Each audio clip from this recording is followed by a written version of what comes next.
Okay, I'm back in the workshop, and I promised you guys last time I'll show more detail the Wacky Racer cars. This is the Penelope Pit Stops Compact Pussycat. So this was the first one I bought. Like I said, I bought it when they were vintage models, when the new ones didn't come out yet, and they were pretty expensive. But for this, it had everything I needed. It didn't have the umbrella, and I don't use the umbrella. I don't think it works too good as a slot car. And then, of course, it was missing some of the wheels and some of the hubcaps, but I replaced all that, so it wasn't a big problem. I think I paid maybe under $50 back then, and I was happy to get it. Now, I was able to, so you could, hopefully you could see this, make my own decals. So in the cartoon, she has all these little things that the car can do, like makeup things and lipstick and stuff. So I made that decal, and I made these decals here. I did a pretty decent job painting it. This wound up being a decal. I couldn't have painted that. There was like a big piece in the front here I sanded out, which was how it would hold it together. There was one in the back too. I wound up using screws, like I always do, nylon screws to hold it together. So I took that out. I used a Sidewinder motor pod from Slotted, a little dusty the tires, and a purple gear from Slotted. Like I said earlier, I always try and match that up if I can. Some really nice aluminum spoke wheels and rubber. These are super tires and Ninko rubber tires in the front, and I had to incorporate the guide flag. So it worked out really good. This is what the umbrella is.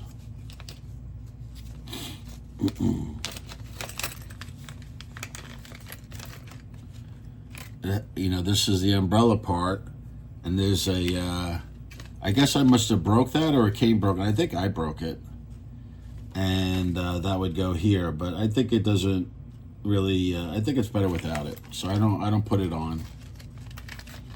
So I had bought it, like I said, originally without the umbrella, and then I wound up buying a second one to get the umbrella. And this is a vintage box. Let's see what's in here.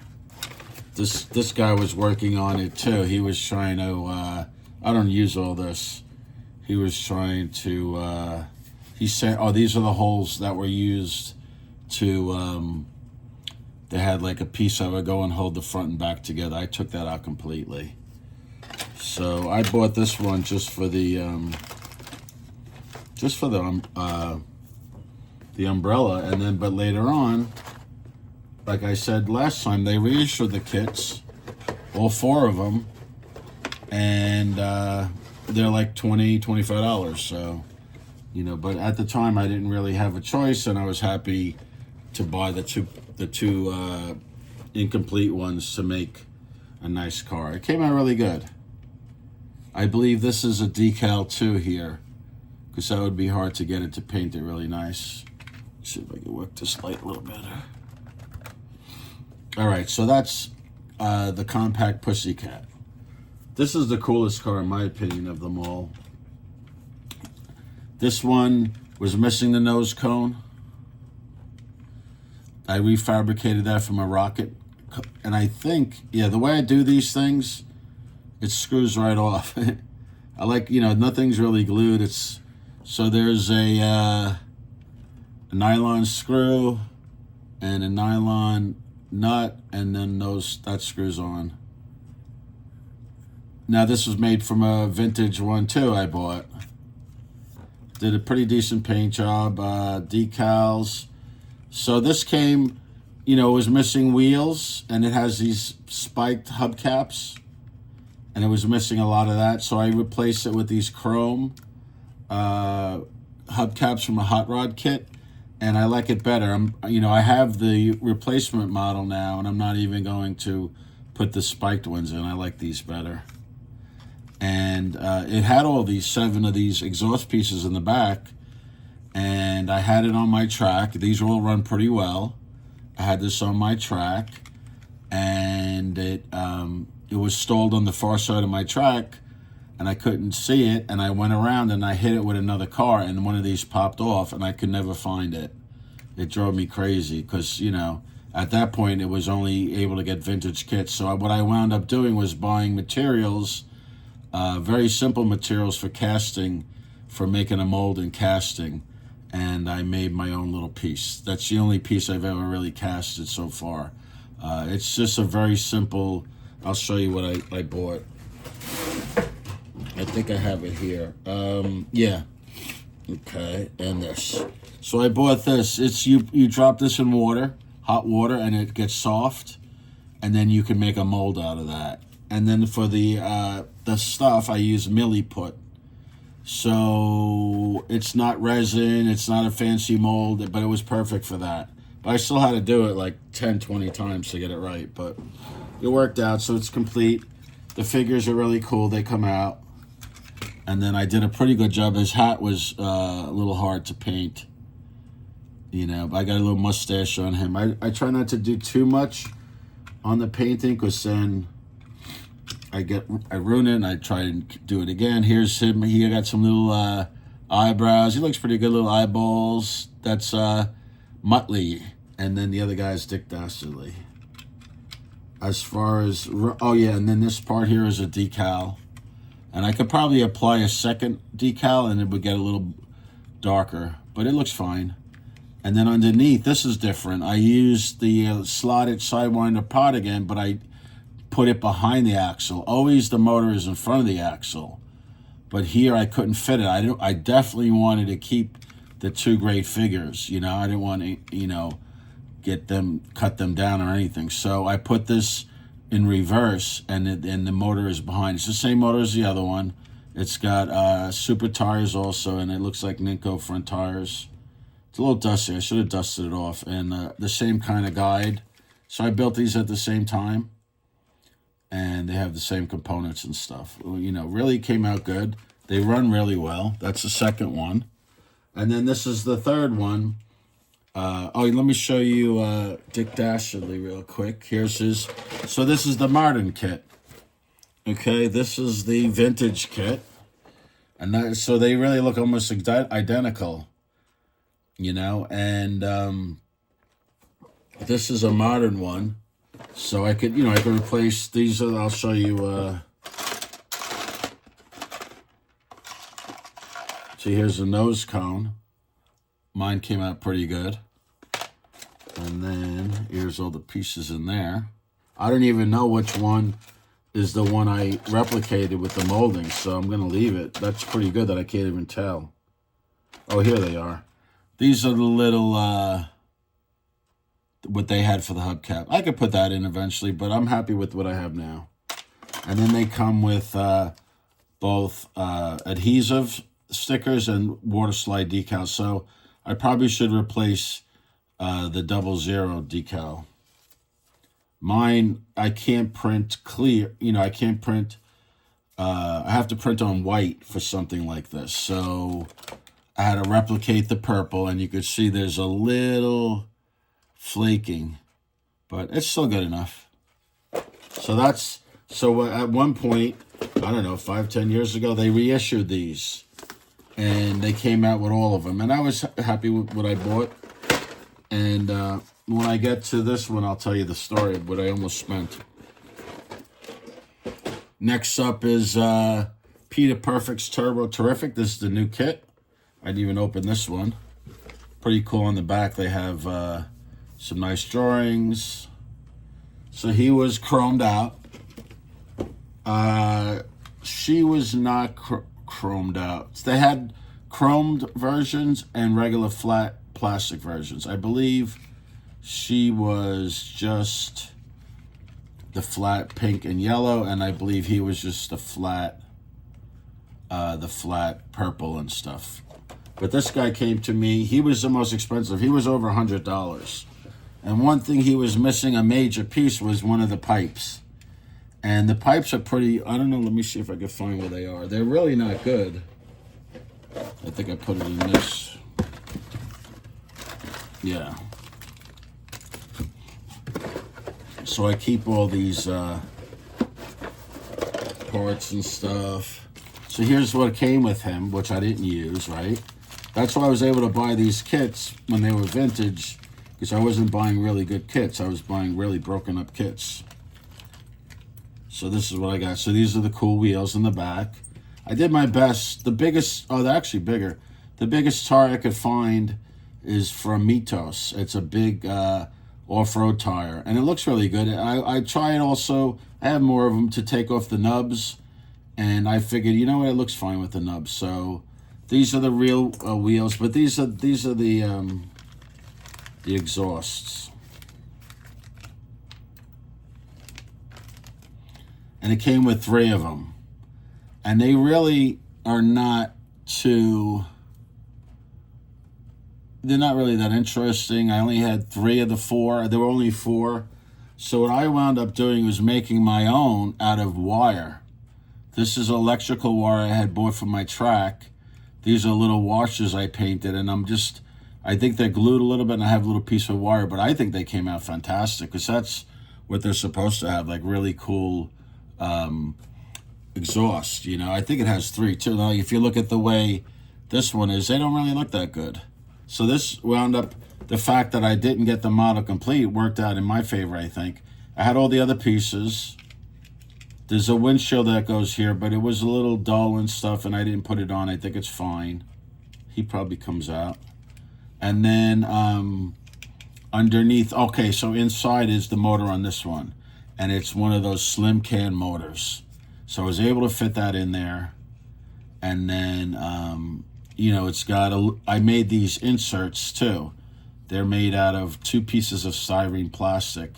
And that's the way they look in the cartoon. And it's got a nice big Ninko guide flag. Okay. Sorry the lighting's not perfect on this. And then they it screws together like everything else. There's a screw here. And I think it hooks in the... Oh, yeah. This one here is like that kind of system where it has a piece that goes through and you turn it and it locks it. That's what Penelope Pit Stop had. So I'm happy with the way this came out. I think, yeah, this gas cap does the same thing. So I had most of the parts. I just didn't have all of these. And then, of course, I always replace the tires. What is this piece? Oh. Well, I think I somehow got an extra one of these. But I had everything I needed, so that was good.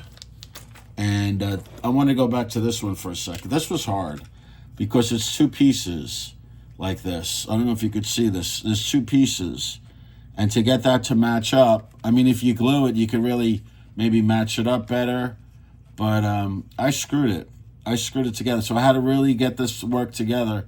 I think if I was to do it again, I would glue the model, the body together in those pieces, and then cut out an area in the bottom to service the car, because you want to be able to access the motor and stuff.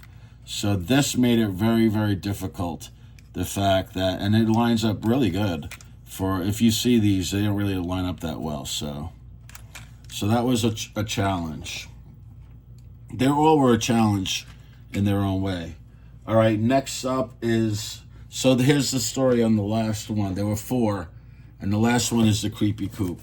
And this one was nowhere on eBay. And there was one guy in Australia had it for $500. I almost bought it. I was really, you know, I tried to, buy it. Here's what it looks like. So all these are snap kits. So here is what it looks like. And for me, it's a little fragile. I think it would break on the track. And like these pieces and stuff. So, it was $500. I wasn't going to buy it. This is the replacement, the repop, they call it, or the reissue. So this was one of those Dorbz rides I had talked about last time. And it really is really cool. It worked out being a really good car. It's a good size. It's sturdier. And my dilemma was I didn't have the figures. And I tried to make them out of wood. I tried to carve them out of wood. I tried hiring someone to 3D model it and print it. None of it worked out. The wood didn't work out. I could never really get someone to 3D print it. So I had this with this big hole, no figures. And then when they reissued the model, I got the two figures out of here. I cut this away and dropped in an interior. That's the same interior from the real model. And then I've got Little Gruesome and Big Gruesome. And I painted them pretty well, good enough. And they came out good. This I bought on eBay, a little plastic chain that I painted. So like the original model doesn't have the dragon, so this has the dragon. And it runs really well. And it's got a really wide axle, you know, slotted parts, a little different motor here, a Ninko spring guide, and really cool, you know, high quality wire wheels. And what was I gonna say? Yeah, so this all screws in, everything screws in. And I wanted to point out something I forgot. Oh, I know what. So this is too tall to go around my track. I have an overpass and I have a lap counter. So this comes off like that.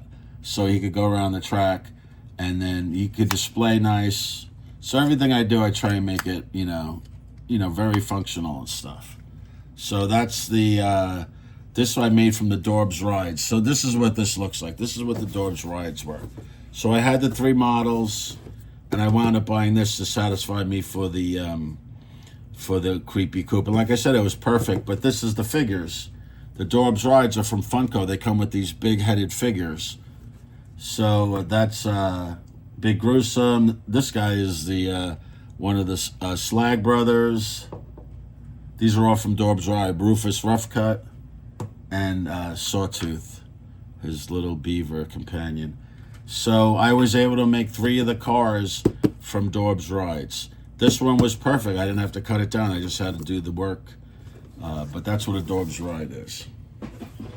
So this one I showed you last time. And then this is the figure that came in it. And you could see how much I cut it down. So I talked about this last time. I cut it down on all 3 axes to make it narrower and shorter and lower, so it would be more in scale with the other cars. I'll put them all back together later. You can see they're in pretty good scale. This one, I carved these from styrene plastic with a Dremel. I got nice gray NSR tires. I made these inserts from the car that pop off.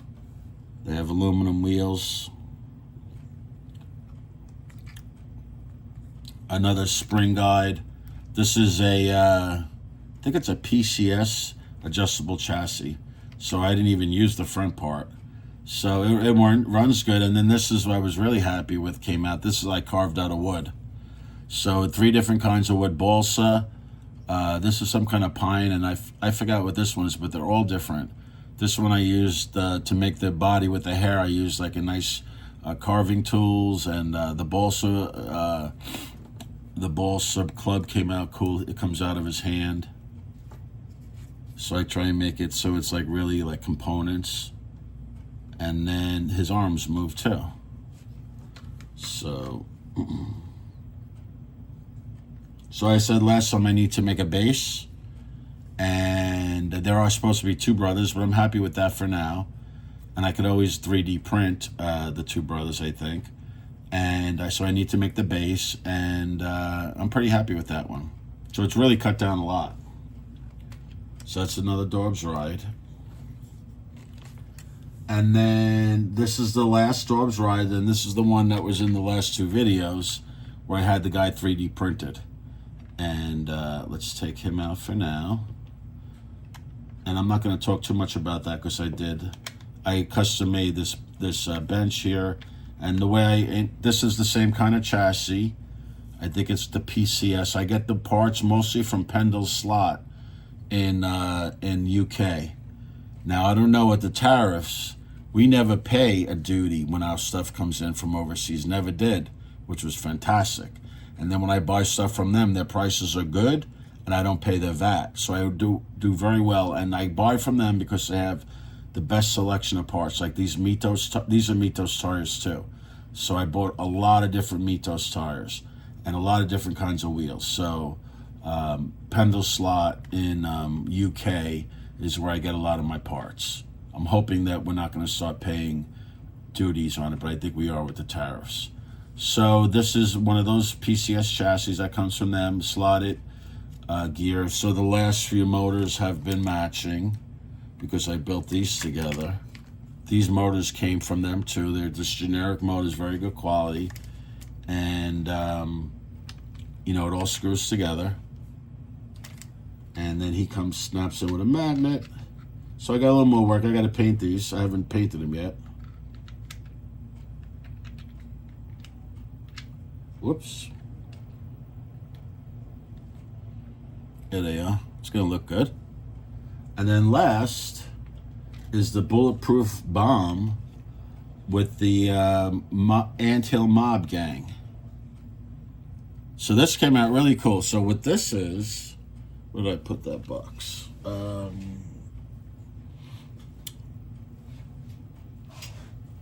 on one sec, I'll be right back. I want to show you what I built this from. Oh, here it is. Okay. I'm going to put these back here for now so you can see them. So you can see they're all pretty colorful, all pretty. So these are from the Wacky Races cartoon series, which I loved. And it's very cool. It's very funny, very colorful, very good characters. It's from Hanna-Barbera. So that's the 3 original models. Dorbz right here. Another Dorbz right here. And then another Dorbz ride. So I've got 6 there. And then I made the bulletproof bomb from a regular sedan. I wound up picking this one. I bought a couple of different ones. And I think it came out pretty good. Now, the car in the cartoon has like a really big raised roof. I didn't do that. I could have done that. But like I was talking about Pendle Slide, I got these white tires from them and these big aluminum wheels. And then the hubcaps had more spokes. I took them out. They matched the cartoon. The cartoon has white wheels. Now, the key thing is, how do you get figures for this? I don't know if you could see that too well. Yeah, hold on.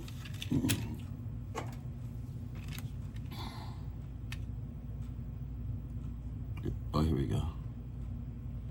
It's probably not working out too good, but I should have lit this a little bit better. Let's say back here.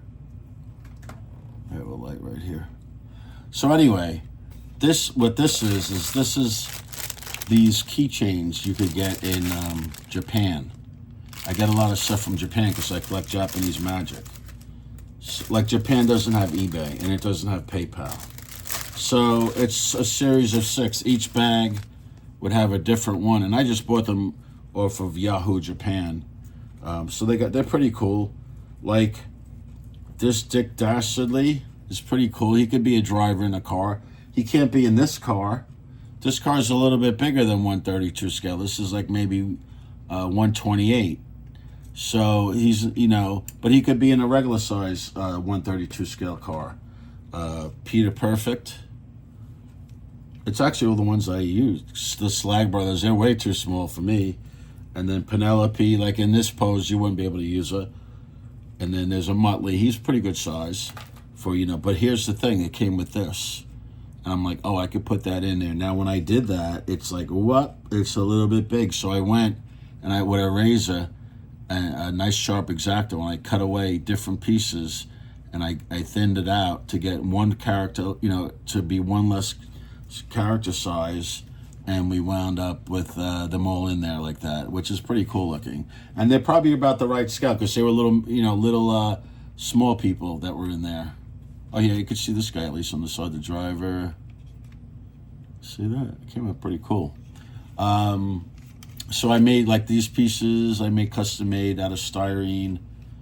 These came from a different model. They were a little bigger. I wanted the bigger. This will come off. I didn't put the engine in, the motor, but I think there's a magnet that, yeah, there's magnets on the side here that hold this in place. There's a magnet down there. And there's a little shade in the back. I got that. So I was really happy with this. It could be a little bit bigger, but I think it's still, you know, pretty much in scale. And then that's it. The 7 of the 11 Wacky Racers. There's 4 more. And since I got this stuff 3D printed, They actually prints with the whole car and everything, but I think they're much bigger. So the ones that are left are really like, there's a plane, a Red Baron plane. There's another plane called the converter car, Pat Pending's converter car. That's really big. There's a Arkansas, what is it called? There's like a bigger car with a gigantic bear and a hillbilly driving with his feet, and it has a still in the back. Chug-a-lug, Arkansas Chug-a-lug or something. And then there's the tank. The excuse me, I have a little chest cold. The Army Surplus Special with a private driving and a sergeant, chubby sergeant in the top pointing where to go.